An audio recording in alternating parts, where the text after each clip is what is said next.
Hello, and welcome to The Wave from Ocean Reef, a podcast about the flow of life today and how you and I might ride with or swim against it.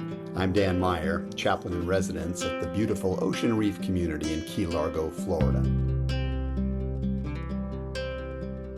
For many years, I led one of the largest churches in America, hosted an Emmy Award-winning television news magazine, and moderated a forum for business and professional leaders.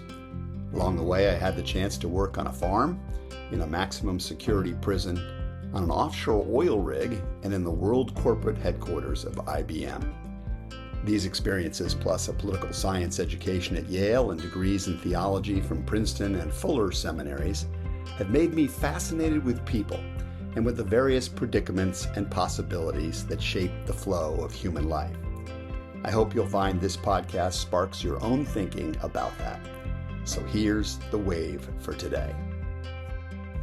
It was nearly the end of the summer, and 4-year-old Dylan Stitch still hadn't taken the plunge.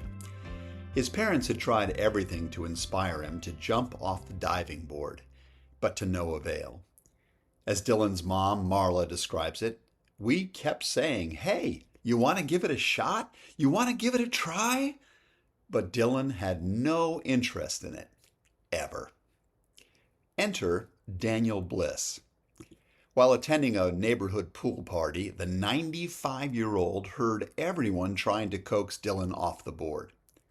Bliss was an Air Force veteran of World War II and the Korean War. He knew a few things about fear and bravery, and that sometimes what we need most in scary moments is just an example. So Daniel asked a neighbor if he could borrow a swimsuit.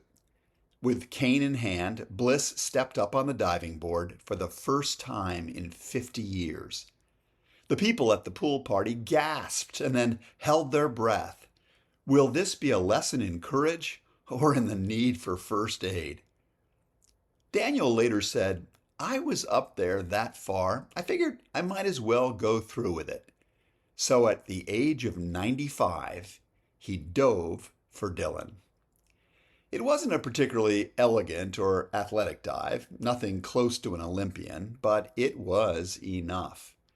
Because moments after Daniel Bliss took his last jump off of a diving board, Dylan Stitch took his first. Today, Dylan jumps with no problem. Doing so is one of his great joys. He can hardly even remember the time when he was too scared to make that leap. But that transformation might never have happened had a much older person not been willing to set an example. Fear is one of the greatest limiting factors on human joy, growth, and fulfillment. It stops us from experiencing so many of the goods that could be ours if we would only take the plunge. Obviously, there are some risks not worth taking. I recall jumping off the roof of a shed when I was 5 years old and getting quite hurt because I'd neglected to read the fine print on my new Superman cape that said, "Caution, cape does not enable user to fly!" True story. But some risks carry rewards that we will miss out on if we allow fear to run our lives. To this point, I once read the story of a man who sought to live a very safe life. He saw people love each other, and he saw that all love made strenuous demands upon the lovers. He saw love require sacrifice and self-denial. He saw love produce arguments and anguish, and he decided that it cost too much. So he decided not to diminish his life with love.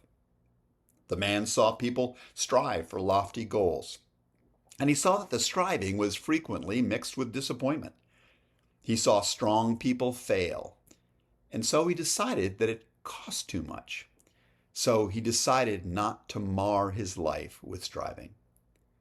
The man saw people serving others and giving money to the poor and helpless, and he saw that while they served, the need continued to grow.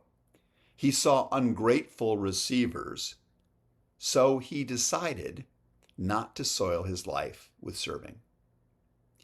And when he died, he walked up to God, and he presented him with his life, undiminished, unmarred, and unsoiled.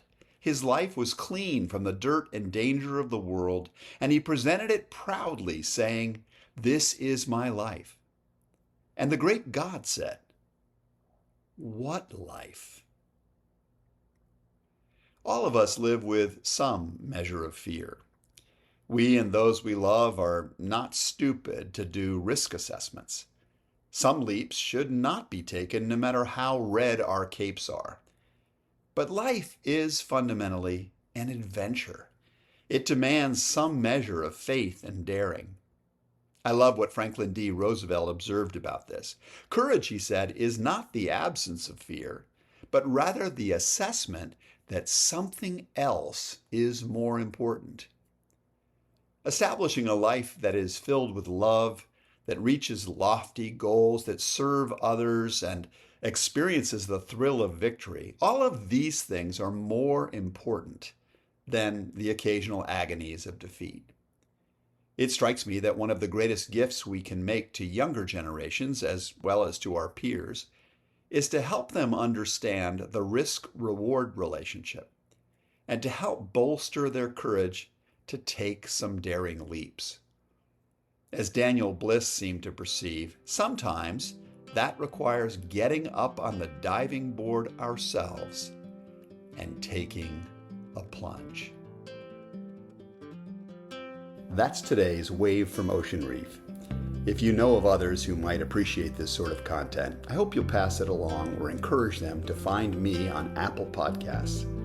Until next time, I'm Dan Meyer, hoping that the flow of life is good for you.